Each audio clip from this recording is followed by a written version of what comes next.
avec Laris Kendinis. S'il est un Ilien, un homme des îles, c'est bien Laris Kendinis. Né dans une île grecque où il a grandi, mais qu'il a quitté pour y revenir plus de 40 années plus tard, après avoir passé plus de la moitié de sa vie dans ces îles polynésiennes dont il n'a cessé de promouvoir la destination, Laris, tout à coup, a pris la plume.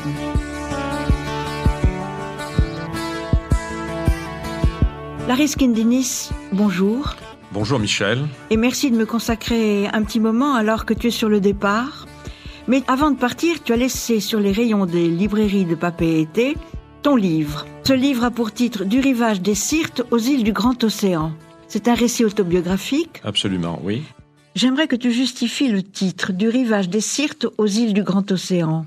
En fait, ce titre est composé des deux titres de deux ouvrages très importants. L'un, c'est Le rivage des Syrtes tout court, de Julien Gracq. Merveilleux livre, difficile. Difficile, mais merveilleux livre, mais difficile. Que j'avais lu les années avant même de venir à Tahiti. Il a eu le prix Goncourt en 1951. Il a refusé ce prix Goncourt. Il n'en a pas voulu. Mais son livre a été quand même un grand succès. Un grand best-seller. Oui, un grand succès. Le rivage des Syrtes, c'est aussi l'endroit où je suis né. Djerba, c'est le rivage des Syrtes. Toute cette partie de la côte d'Afrique du Nord qui part du golfe de Gabès en Tunisie jusqu'au golfe de Benghazi en Cyrénaïque, c'est ça le rivage des Syrtes. Cette espèce d'immense plage sur 2000 kilomètres où il n'y avait que quelques villages épars éparpillés le long de la côte. Et Djerba en particulier était un endroit tout à fait paradisiaque et totalement inconnu. Et je me suis dit, en cherchant mon titre, d'abord, la phonétique du rivage des Syrtes me plaisait beaucoup et me plaît toujours beaucoup. Le rivage des Syrtes, c'est beau. Et puis, Les îles du Grand Océan, c'est bien sûr le livre de Morena que j'avais lu en arrivant ici. Et j'ai fait cette association heureuse qui convenait parfaitement à mon itinéraire personnel et puis au sujet de mon livre. Plusieurs éditeurs que j'avais contactés avant de l'éditer à Paris m'avaient dit « Oui, votre titre est trop long. Vous devriez trouver un autre titre. Votre titre est trop long, c'est difficile d'avoir un titre aussi long pour un livre. » Et puis je dis « Non, il n'est pas question de changer le titre, je le maintiens. » Il rend tout à fait compte, comme tu l'as dit, de cet itinéraire original qui a été l'Ilien. Tu es vraiment un Ilien. Oui, parce que outre Kalymnos, outre Djerba, où je suis né, outre Tahiti, où j'ai vécu quand même 50 ans de ma vie, je suis arrivé ici en 1956 et nous sommes en 2008. Ça fait 52 ans. Il y a eu aussi les autres îles. J'ai eu une période de ma vie avec le club où mon métier consistait à aller faire de la découverte, enfin de la prospection foncière dans toutes les îles du Pacifique. Et spécialement lorsque j'étais au Japon. J'ai des attaches particulières avec la Nouvelle-Zélande, c'est une île.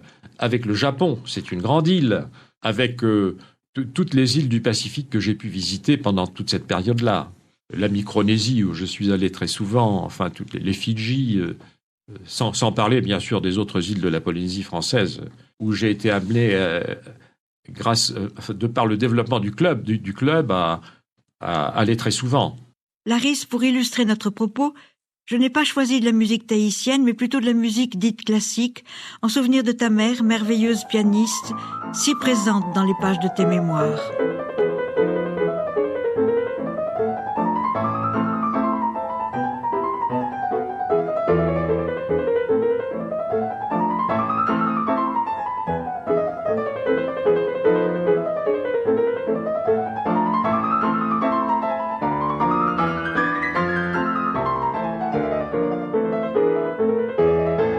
Ce livre a-t-il correspondu à un besoin, à une intention précise ? L'intention profonde, en fait, je crois que pour tout homme, c'est d'essayer de laisser une petite trace derrière lui avant de partir. C'est la motivation première, je crois. On a envie de laisser quelque chose à ses enfants, à sa famille, à ses amis, éventuellement aux gens qui peuvent s'intéresser à vous de près ou de loin. Ensuite, je me suis dit que j'avais eu une vie bien remplie, très diversifiée, que j'avais vécu dans des tas d'endroits, que ma passion pour la voile et pour la mer m'avait amené à Tahiti et que cela pouvait peut-être intéresser un certain nombre de personnes de lire cette histoire, de lire cet épisode de ma vie. C'est un parcours intéressant et original et qui, à la lecture, m'a paru obéir à une sorte de prédestination. Parce que tu vas d'île en île. Depuis ton grand-père jusqu'à aujourd'hui, tu n'as passé que d'île en île. Tu es parti de Kalymnos, enfin tout au moins ta famille. Absolument, oui. Kalymnos parce que c'est l'île grecque dans le Dodécanèse, qui est l'île des pêcheurs d'éponges depuis toujours, depuis des siècles en fait. Et que mon grand-père, mon père, toute ma famille paternelle était originaire de cette île. Je n'y suis pas né, mais j'y suis allé plusieurs fois.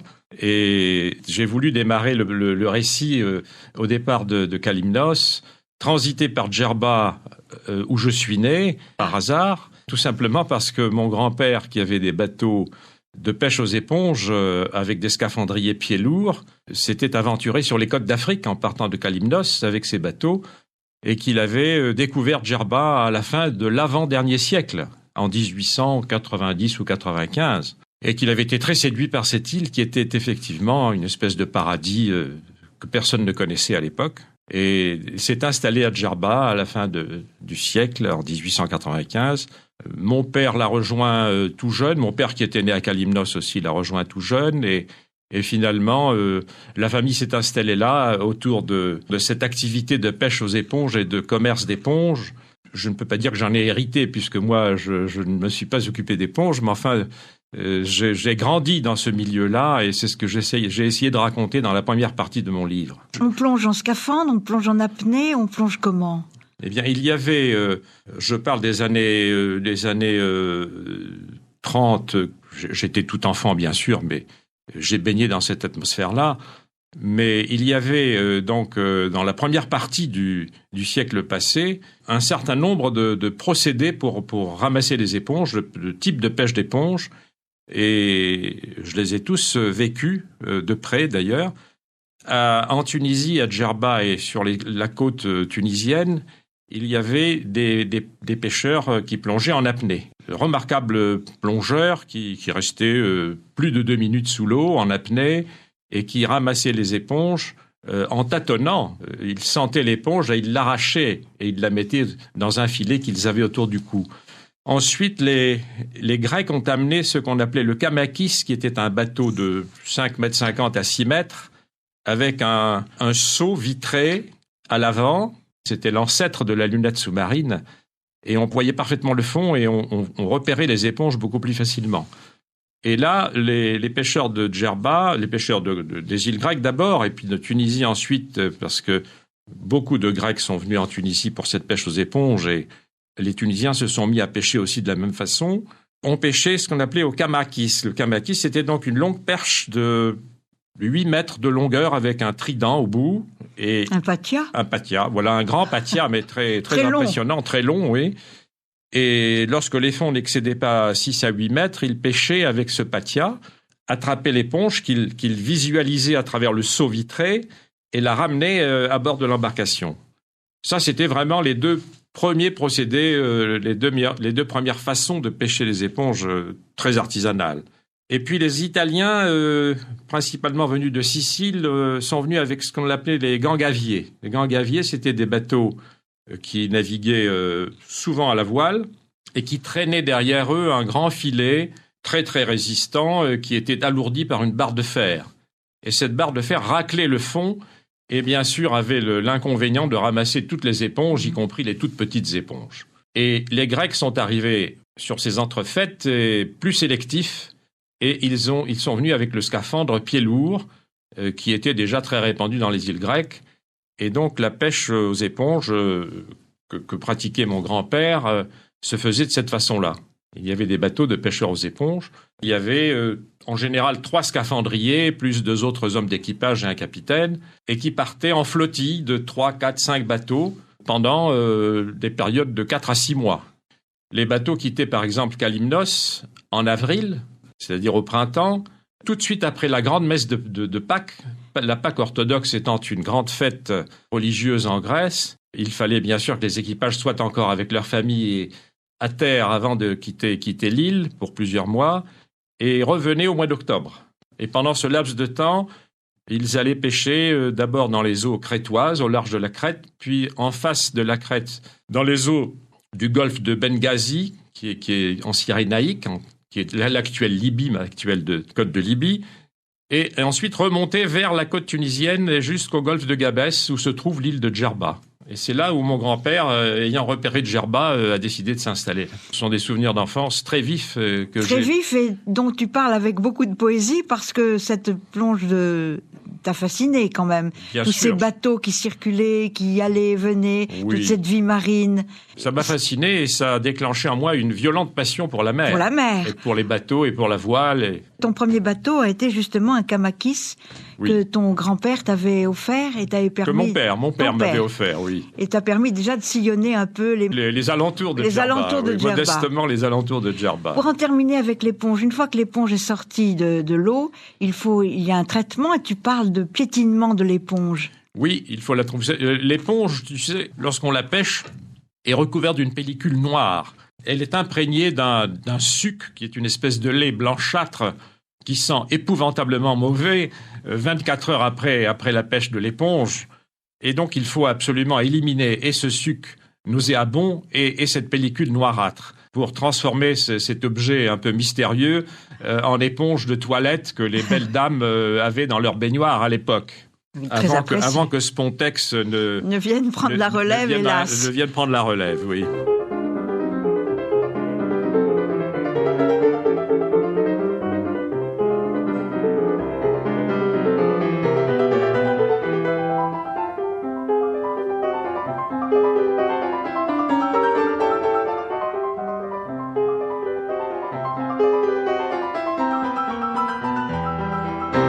Donc ce décor marin a été pour toi déterminant entre les bateaux, la pêche, la plongée sous-marine, la chasse sous-marine. Oui, ça j'ai découvert un peu plus tard, bien sûr. J'ai découvert la chasse sous-marine à Djerba les années 48, 49, 50. Et j'étais un grand fervent de chasse sous-marine, grand passionné. J'étais le meilleur chasseur de l'île. Mais je me suis aperçu en arrivant à Tahiti qu'à Tahiti, on était encore beaucoup plus fort que moi. Et qu'il y avait des plongeurs et des chasseurs de très grand talent ici. L'idée de voyager ne t'avait jamais quitté. La lecture d'Alain Gerbaud déterminante. Tout à fait, oui. J'ai lu le livre l'un des livres d'Alain Gerbaud ou deux des livres d'Alain Gerbaud lorsque j'avais 14 ans à Djerba, en pleine guerre, en 1942. Et ça a bien sûr déclenché en moi une irrésistible envie de venir voir ces îles dont je n'avais jamais entendu parler parce qu'on ne parlait pas du tout des îles du Pacifique Sud durant les années 40 et surtout en Tunisie. Très peu de temps après, il y a eu donc la guerre en Tunisie, 1943, et j'ai vu arriver à Djerba le bataillon du Pacifique avec les premiers Tahitiens que j'ai rencontrés, dont je me souviens parfaitement. Ils étaient arrivés avec la 8e armée anglaise du général Montgomery et ils étaient là merveilleusement drôles et gais, chantant et jouant de la guitare à califourchon sur le capot de leur Jeep lorsqu'ils arrivaient avec le battle dress et le calot de la France libre et la croix de Lorraine de la France libre. Et je pense à mon ami John Martin, que tu as rencontré là pour la première fois ? Non, il était là, il était sûrement là, mais je ne me souviens pas du tout. La seule personne dont je me souviens, c'est Poheroa, mort tout à fait. Les Tahitiens, en arrivant à Djerba, retrouvaient la mer qu'ils avaient un peu perdue de vue dans le désert, puisqu'ils se battaient avec la 8e armée anglaise depuis El Alamein jusqu'à Tunis.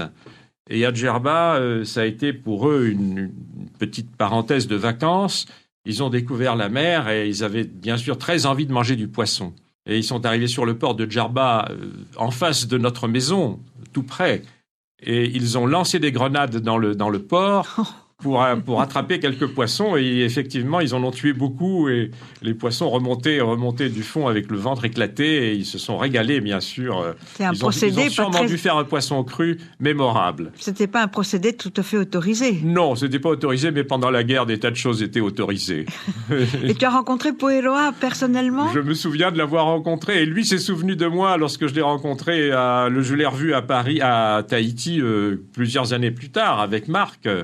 Alors Tahiti prenait quand même maintenant une certaine forme plus précise avec cette rencontre. Bien sûr. Bien sûr, les premiers Tahitiens que j'ai rencontrés étaient ceux du bataillon du Pacifique. Et la seconde fournée de Tahitiens que j'ai rencontrés, quelques années plus tard, c'était tous les étudiants tahitiens de Paris que le Club Med, je dirais le Club Méditerranée, parce qu'à l'époque, le Club Med n'existait pas, on l'appelait le Club Méditerranée, envoyé dans les villages de vacances naissants qui venaient de naître autour de la Méditerranée, en particulier à Djerba. Là aussi, c'est le destin qui a quand même une prédestination qui est assez importante. Tout à fait, oui. Tu rencontres sur la plage à Djerba 2 personnes qui te cherchent. Exactement, oui. C'était deux grands amis de Gérard Blitz, qui étaient des passionnés de chasse sous-marine et qui m'ont finalement, quelques mois plus tard, amené à la nuit du club à Paris, où j'ai fait la connaissance de Gérard Blitz.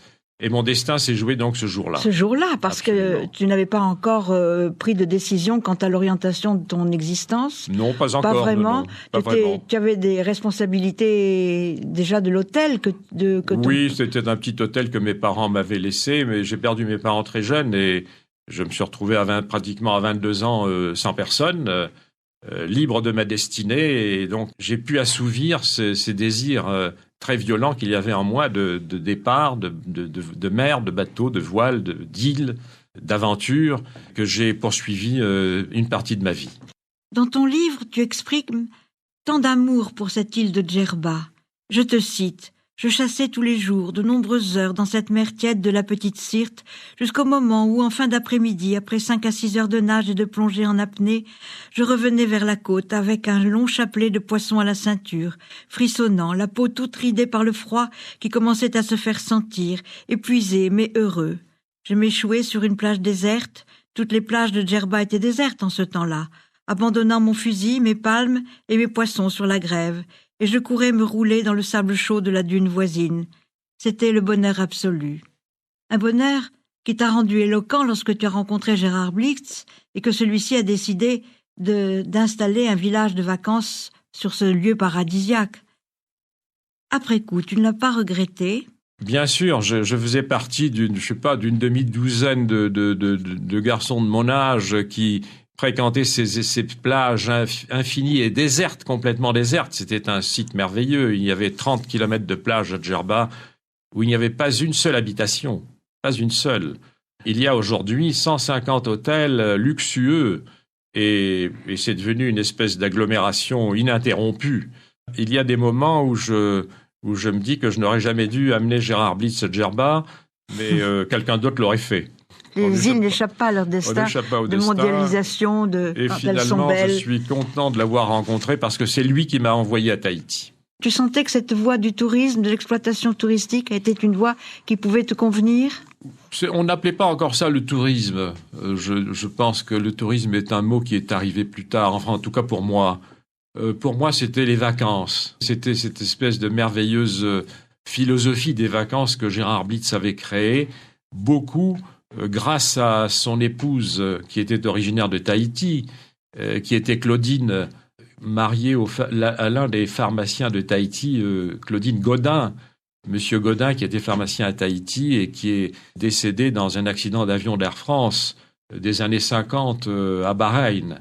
Et Claudine s'est retrouvée jeune veuve après avoir vécu de nombreuses années à Tahiti. Elle adorait Tahiti et elle est revenue en France et elle a rencontré Gérard. Ça a été le coup de foudre.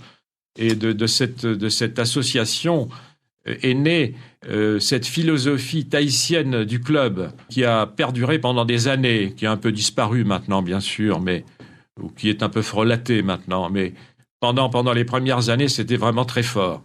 Et c'est elle qui était en quelque sorte chef du personnel, des relations humaines, comme on dit aujourd'hui, du club à Paris. C'est elle qui a embauché pour tous les étés, les étudiants tahitiens qui étaient à Paris et les envoyaient dans les différents villages. Il n'y en avait pas beaucoup. Les années 50, il y avait 3 ou 4 villages. Il y avait Corfou, il y avait l'île d'Elbe, il y avait Djerba qui a été le 3e ou le 4e. Et j'ai eu la chance et le bonheur de rencontrer à Djerba en 1954 et 55 Alban et Lacotte, par exemple, Loulou Malardé, qui était géo du village, les 3 ravissantes filles raies, Dorel, Myrtille et Éclard, qui avaient mis une note tahitienne dans ce village qui faisait rêver tout le monde. Finalement, les gens qui repartaient, qui rentraient sur Paris après ses vacances à Djerba ne rêvaient que de Tahiti, forcément. Et donc ça, c'est grâce à Claudine et Gérard Blitz que l'image de Tahiti s'est propagée au sein du club. Et je crois même qu'elle a débordé le sein du club. Elle a débordé largement. Largement. Et donc un beau jour, c'est toi qui as été désigné pour aller à Tahiti fonder le premier village de vacances.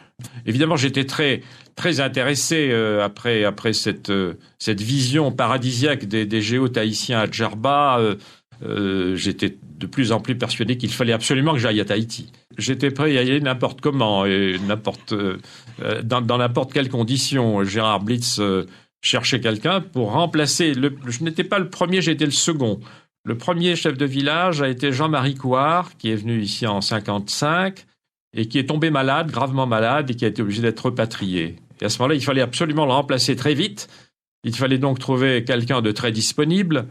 Et moi, j'étais très disponible. Gérard Blitz m'a dit, je vous propose d'aller à Tahiti à une seule condition, c'est que vous partiez tout de suite. Je dis oui, mais je suis prêt à partir tout de suite. J'ai dit, je suis prêt à payer mon billet de bateau et je suis prêt à venir travailler au pair à Tahiti. Ah oui, c'était véritablement Ah oui. Je pense que ce sont des choses qu'on ne peut plus faire maintenant. Je suis prêt à venir travailler au pair à condition d'être logé et nourri. Vous comprenez? Gérard Blitz a éclaté de rire et m'a dit, pas du tout, Laris. Le club paiera votre billet de bateau en 4e classe entre ponts, bien sûr, cabine à 6 ou à 8, je ne me souviens plus. Et puis, vous aurez un salaire.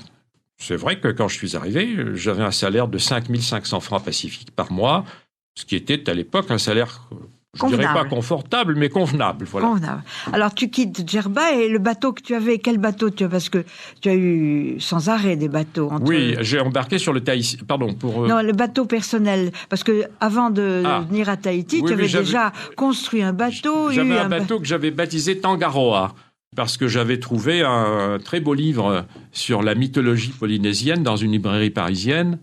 Et ce mot m'avait beaucoup séduit et j'ai appelé mon bateau Tangaroa à Djerba et il a eu beaucoup de succès ce bateau parce que c'était un nom magique et insolite et qui faisait rêver. Et qu'est-ce que tu en as fait en partant ? Je l'ai vendu à un médecin qui en a profité un petit peu de temps et puis qui ensuite l'a abandonné. Il a malheureusement disparu. Comme beaucoup de bateaux, d'ailleurs. Tu en avais eu un qui avait eu un nom plus facétieux qui s'appelait Zut. Oui, ça c'était une blague que nous avions fait entre copains de jeunesse. Oui, bien sûr, on l'avait baptisé Zut pour affirmer un peu notre indépendance et notre mépris des convenances et de la vie bourgeoise. Donc Tangaroa vendu, tu pars libre de tout, mais avec tous les rêves qui avaient habité ton âme et ton cœur. J'ai embarqué en décembre 1955 à bord du Tahitien à Marseille. Et là, j'ai rencontré déjà tout de suite à bord, il y avait un certain nombre de personnes de Tahiti qui étaient là à bord et avec qui j'ai fait le voyage. Et ça a été un merveilleux voyage qui a duré 1 mois, comme tu sais.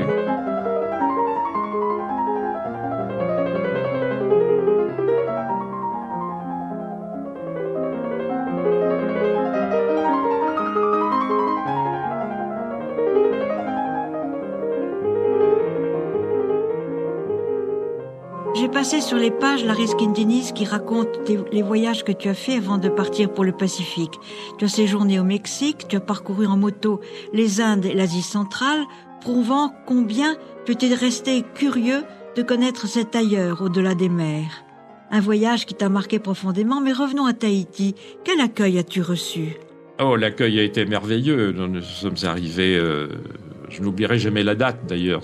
Je suis arrivé à Tahiti le 26 janvier 1956, il y avait un monde fou, pas pour moi, bien sûr, pas pour m'accueillir, mais pour accueillir tous les passagers qui étaient là et qui revenaient. Beaucoup de Tahitiens revenaient, beaucoup de fonctionnaires français revenaient de vacances.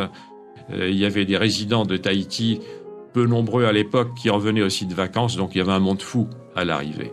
Et moi, j'ai été bien sûr accueilli par la petite équipe du club de Rivnac, puisque le club était à l'époque installé à Rivnac, sur cette plage où se trouve maintenant le Méridien, à Punaouia.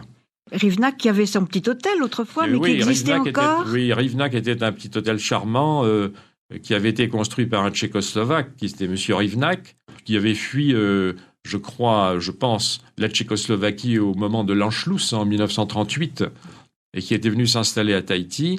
M. Rivnak était mort, mais sa vaïnée, qu'on appelait très affectueusement la mater, et qui était une vieille dame absolument charmante, continuait de gérer cet hôtel et avait pour assistant un couple aussi charmant qui s'appelait Philippe Drillon et son épouse. Donc quand je suis arrivé, c'est la mater qui supervisait un petit peu ce petit hôtel de 14 bungalows. Il y avait 14 bungalows, dont 8 sur pilotis de cocotiers sur la plage. Et donc le Club Med s'est installé là ? Oui, nous avions loué cet hôtel, nous avions pas affrété, mais loué cet hôtel pour la clientèle du club qui venait tous les 2 mois par bateau. Et qui restait combien de temps ? Et qui restait 2 mois. Le forfait Marseille-Marseille durait 4 mois. Il y avait donc 1 mois de voyage pour venir, 2 mois de séjour, et pendant que le bateau allait en Nouvelle-Calédonie et en Australie, donc il s'écoulait ces 2 mois de séjour des gens, et puis il y avait 1 mois pour rentrer, pour retourner à Marseille. 1 mois pour venir, 1 mois pour repartir, 2 mois pour rester. Et vous aviez quand même une clientèle importante ? Combien de personnes ? Non, importante, pas du tout. Non, on avait à chaque bateau, je recevais entre 1 et 12 personnes. Entre 1 et 12 personnes. Alors quand c'était une, elle devait être chouchoutée, elle devait être promenée. Et puis on m'annonçait généralement par télégramme, puisqu'il n'y avait ni fax ni mail. Par télégramme, le nombre de personnes qui arrivaient, que j'allais accueillir au bateau, bien sûr, avec mes couronnes de fleurs, et puis quelques filles vaïnées du Rivnak qui m'accompagnaient pour accueillir ces passagers, ces touristes qui arrivaient, oui. Que souvent, je ne connaissais pas ni l'âge, ni le nom des personnes qui arrivaient. Et j'ai reçu un jour un télégramme de Paris me disant, à part le Tahitien de telle date, vous avez une seule personne. C'est tout. On m'a donné son nom. Il s'appelait Pierre Moyer. Alors j'étais très inquiet parce que je me suis dit, si ce monsieur a 75 ans, qu'est-ce que je vais faire pendant 2 mois avec lui ? J'en avais 26 ou 27. Par chance, c'était un jeune garçon qui avait mon âge, à peu près mon âge, qui était même un peu plus jeune que moi, et nous avons passé 2 mois merveilleux tous les deux à aller aux îles sous le vent. Et à faire de la chasse sous-marine, probablement, et du bateau peut-être ? Jusqu'à Maupiti, oui, on avait embarqué sur la Benicia, on avait pris la Manouya pour aller à Maupiti, on avait fait le tour de l'île de Taha à pied ensemble. C'est une belle aventure que je n'oublie pas. Et c'était bien en plus d'être payé pour ça. C'était bien d'être payé pour ça, c'est la raison pour laquelle j'étais prêt à venir sans être payé. Tu habitais où ? Tu as continué à habiter le club ? Le Rivnak, bien sûr. J'avais mon bungalow sur pilotis, sur tronc de cocotier, pilotis en tronc de cocotier, très exactement à l'emplacement des bungalows sur pilotis du Méridien actuel. Très exactement là. Et il y avait un charmant petit restaurant-bar, qui était le restaurant-bar du Rivnak, qui était le rendez-vous de toute la jeunesse du coin, de la Pointe des Pêcheurs, qui était très exactement à l'emplacement du restaurant actuel du Méridien, que la direction du Méridien, d'ailleurs, malencontreusement, a baptisé Le Carré. Je ne comprends pas comment on peut appeler un restaurant Le Carré, alors qu'il y a tellement une histoire tellement merveilleuse autour de cet emplacement à l'époque où le club était là et à l'époque où le petit hôtel Rivnak existait encore. Mais on aurait pu lui trouver un nom plus poétique et plus polynésien. Et plus polynésien, voilà. Absolument. Tu as habité aussi à l'emplacement du musée de Tahiti et des îles, alors c'était plus tard ? Absolument, oui. J'ai habité très exactement à l'endroit où se trouve aujourd'hui le musée des îles. Ça s'est passé 2 ans plus tard, après mon arrivée. Ça a été mon époque Tahiti-art. Nous avions, avec Jean-Pierre Paolasso, que j'avais rencontré en arrivant, les premières semaines de mon arrivée, nous avions loué cette maison du docteur Genin, qui appartenait à docteur Genin. Qui était une maison à étage. Une merveilleuse maison en bois à étage, au milieu d'une cocoterie de 2 hectares, donc sans voisins immédiats, avec 200 mètres de bord de mer, avec les gros galets de la Pointe des Pêcheurs, enfin de cet endroit. De la Punarou, de la baie de la Punarou. Pour la modeste somme de 2000 francs par mois de loyer. Bien sûr, il n'y avait pas d'électricité, il n'y avait pas d'eau chaude, on se douchait à l'eau froide tous les matins. Il n'y avait pas de frigidaire électrique, il fallait avoir un frigidaire à gaz. Pétrole ou à gaz ? Ou à pétrole, oui. C'était encore tout le charme du district des années 50. Alors, on a parlé de Jean-Pierre Paolasso et j'en profite pour signaler que ton livre que tu as réédité ici en Polynésie, on en parlera tout à l'heure, tu as ajouté un chapitre à propos de Jean-Pierre Paolasso qui était ton ami et qui a quand même été à l'origine de Tahiti Art. Absolument, oui. C'est un chapitre d'ailleurs qui avait paru dans Tahiti Pacific Magazine Au moment du décès il y a quelques années, au moment du décès de Jean-Pierre, parce que j'avais voulu lui rendre un hommage. C'était un personnage merveilleux et assez extraordinaire, avec ses qualités et ses défauts, qui ne devait pas passer inaperçu. Et j'ai essayé de le faire revivre un petit peu à travers ce chapitre. Et je suis tombé par hasard sur ce petit chapitre et je me suis dit que ce serait bien de l'incorporer dans ma deuxième édition tahitienne du livre. Et effectivement, j'ai réussi à l'incorporer.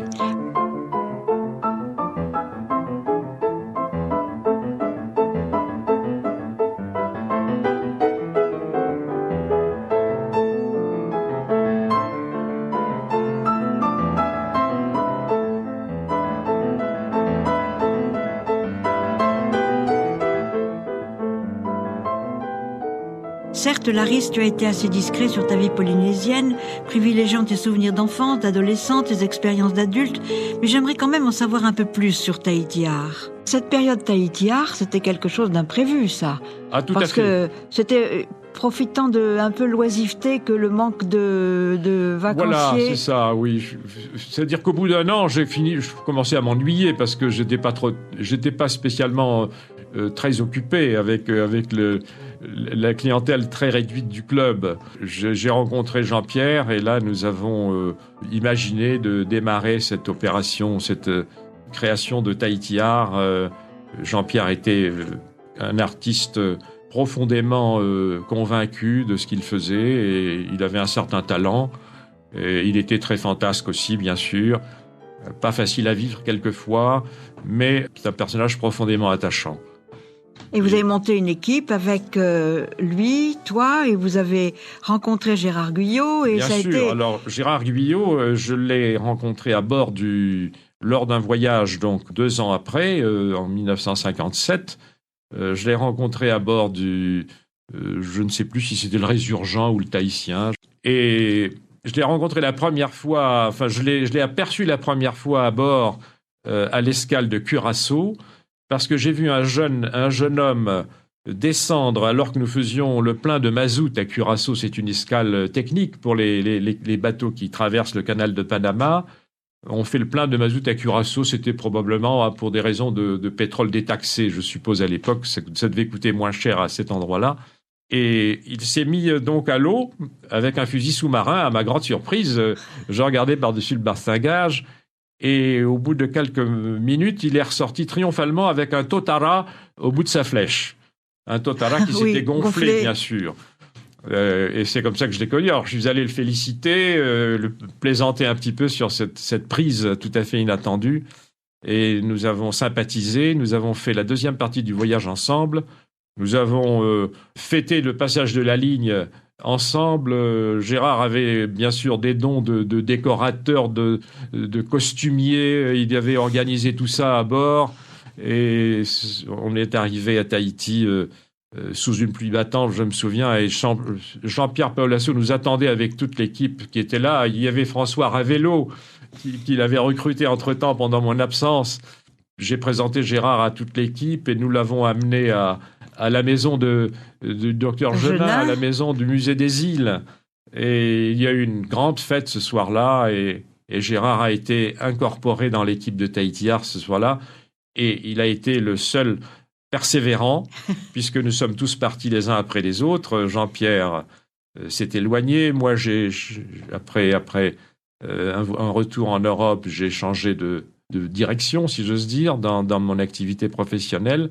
Et Gérard, lui, a assumé avec beaucoup de courage, beaucoup d'ardeur, beaucoup de conviction, beaucoup de talent, je dois dire aussi, le succès de Tahiti Art pendant toutes ces années. Qui est toujours présent sur le marché avec bonheur pour tout le monde. Absolument, oui, et je lui rends ici un hommage. Tu ne te doutais pas en tout cas, en prenant cette direction du Club Med, que tu allais te consacrer au tourisme. Tu dis toi-même que cette direction n'était pas prévisible. Oui, en fait, c'était un petit peu l'ancêtre du tourisme. C'était un peu le club a été quand même le précurseur du tourisme. Un peu partout. À Djerba, avant l'arrivée du Club Med en 1954, il n'y avait que 2 petits hôtels, l'un de 15 chambres et l'autre de 20 chambres. C'est tout. Il y a aujourd'hui 150 hôtels de 400 chambres. Donc c'est le Club Med qui a été le détonateur, ça c'est sûr.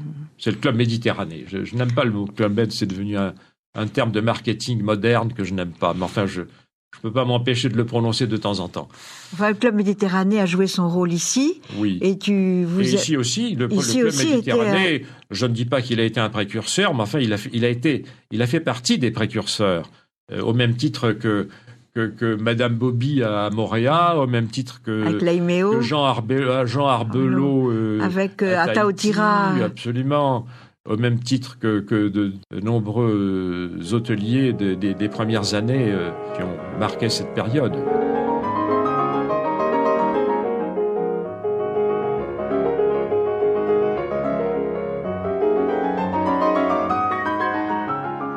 Alors d'île en île, de vague en vague, parce que chaque fois tu as essayé de naviguer, de plonger. Oui. Cet itinéraire intéressant que tu racontes jusqu'à l'arrivée à Tahiti, avec quand même une petite partie sur Tahiti, a été aussi agrémenté de voyages en bateau. Alors on a parlé tout à l'heure de Zut, de Tangaroa, mais il y en a eu d'autres en arrivant ici. Ah bien sûr, oui. Le premier merveilleux voyage que j'ai fait, c'est avec Marc Darnois, qui avait en 1956, il avait un bateau qu'il avait baptisé le Torea, et qui était un côtre néo-zélandais échoué sur l'île de Mayao, qu'il avait récupéré à grand-peine et ramené à Tahiti, réarmé, rénové complètement. Et nous avons fait une merveilleuse croisière avec Marc au Tuamotu, où nous sommes allés à Tikehau et nous avons passé les fêtes de Noël 56 à Tikehau avec toute une bande d'amis. C'est l'un des grands souvenirs de ma vie. Et le plus merveilleux souvenir de ma vie, c'est une petite traversée de nuit avec Marc. Nous avions laissé tous nos amis à Tikehau et nous devions aller chercher le docteur Truc, Pierre-Jean Truc, qui devait nous rejoindre et qui avait pris la goélette de Makatea, la goélette des phosphates de Makatea. Et nous devions aller le récupérer à Makatea. Nous sommes partis, Marc et moi, de nuit. Nous avons franchi la passe de Tikehau de nuit à la voile. Et nous avons navigué le long du récif pendant toute cette nuit. Et nous sommes arrivés à Makatea au petit jour. Et je dois dire que je garde de cette traversée où nous étions tous les deux. C'est l'un des plus émouvants souvenirs de toutes mes traversées à la voile. C'était cette nuit-là, le long du récif de Tikehau en sortant de cette passe, pas facile d'ailleurs. Et Marc était un merveilleux marin et j'ai beaucoup appris avec lui. Et tu as eu toi-même ton bateau après. Oui, j'ai eu moi-même mon bateau, qui était d'ailleurs le bateau que nous avions acheté avec Tahitiar, pour Tahitiar, et c'était le Skål. C'était un petit côtre de 9 mètres, très ancien, il datait de 1936. Il était arrivé par ses propres moyens à Tahiti avec Jean-Michel Grolbois, qui était un navigateur ami de Jean-Yves Le Toumelin.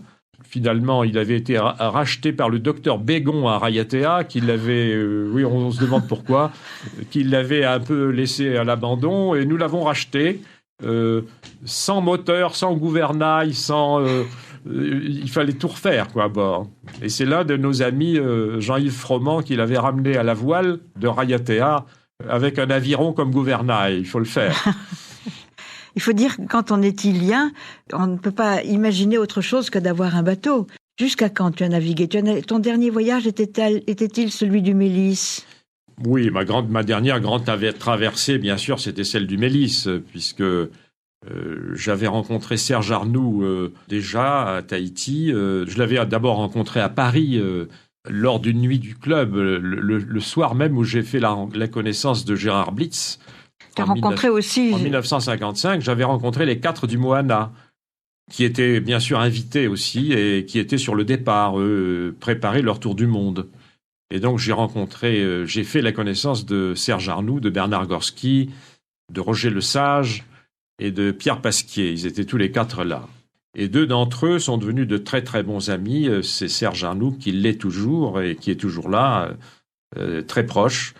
Et puis Bernard Gorski qui nous a quittés il y a déjà quelque temps et qui est un garçon que j'ai beaucoup apprécié aussi et beaucoup aimé. C'est un peu grâce à Serge qui était venu à bord du Chemara, invité par Josette D et le baron Solvay. Lors d'une escale, j'étais en train d'armer le Scaule, moi, pour aller me balader dans les Tuamotu et dans les îles sous le vent. Et Serge était venu me visiter sur la cale de halage. En cale sèche, je faisais mes travaux. Ça a été le premier pas vers cette traversée du Mélis avec Marc, parce que quelques mois plus tard, nous nous sommes retrouvés à Paris et Marc et Serge avaient décidé d'acheter un ketch de 50 à 60 pieds et de le ramener à Tahiti à la voile pour en faire l'un des premiers bateaux de charter à Tahiti. Et il m'avait demandé si j'étais partant pour comme troisième équipier. Et bien sûr, j'avais bondi, sauté de joie et j'avais bien sûr donné mon accord tout de suite. Et nous nous sommes retrouvés à Paris. Nous avons préparé ce voyage ensemble, tous les 3. Nous avions une 4e équipière qui était la Loulette Guaran, la femme de Riquet Guaran, un délicieux garçon qui était un plongeur de chez Cousteau. Et nous avons donc acheté le Mélis. Le Mélis était un ketch de 55 pieds qui appartenait à Loïc Fougeron, qui était un navigateur connu dans les milieux de la voile. Il l'avait complètement réarmé au Maroc, à Casablanca. Et il l'avait ramené à Antibes pour le revendre. Nous sommes descendus tous les 4 de Paris jusqu'à Antibes en voiture et nous avons aussitôt eu le coup de cœur pour le Mélis. Il était là dans le port d'Antibes et on s'est dit c'est celui-là. Nous l'avons acheté malgré nos maigres moyens. Nous avons réussi à additionner vos économies. À réunir la somme. Pour nous acheter le Mélis. Et ça a été un très grand bonheur, une très grande joie, d'autant plus que le bateau était pour nous, c'était le confort suprême. Nous qui avions connu des petits bateaux très inconfortables, aussi bien Serge que moi. Il y avait 10 cabines, il y avait 10 couchettes, pardon. 10 couchettes pour 4 personnes, pour 4 équipiers. Le luxe. C'était un grand luxe. Et nous avons préparé ce départ et c'était en avril 1961. Nous étions donc à Antibes tous les 4 et c'était le moment où la guerre d'Algérie prenait un tournant un peu difficile et on attendait ce soir-là, je me souviens, les parachutistes de Salan, du général Salan, devaient sauter sur Paris. On nous a dit « mais vous êtes fous, partez vite parce qu'il va y avoir la révolution en France ». Ne restez pas ici. Nous étions à quelques jours de départ pour Tahiti. On s'est dit c'est trop bête de se faire coincer. Alors vous avez accéléré le départ. Oui, et nous avons accéléré le départ. Nous avons embarqué des vivres in extremis et puis nous sommes partis avec une tempête qui nous guettait à la sortie d'Antibes, qui était la plus mauvaise tempête de la traversée jusqu'à Tahiti. Mais le voyage fut un bon voyage. Ah, le voyage fut un merveilleux voyage.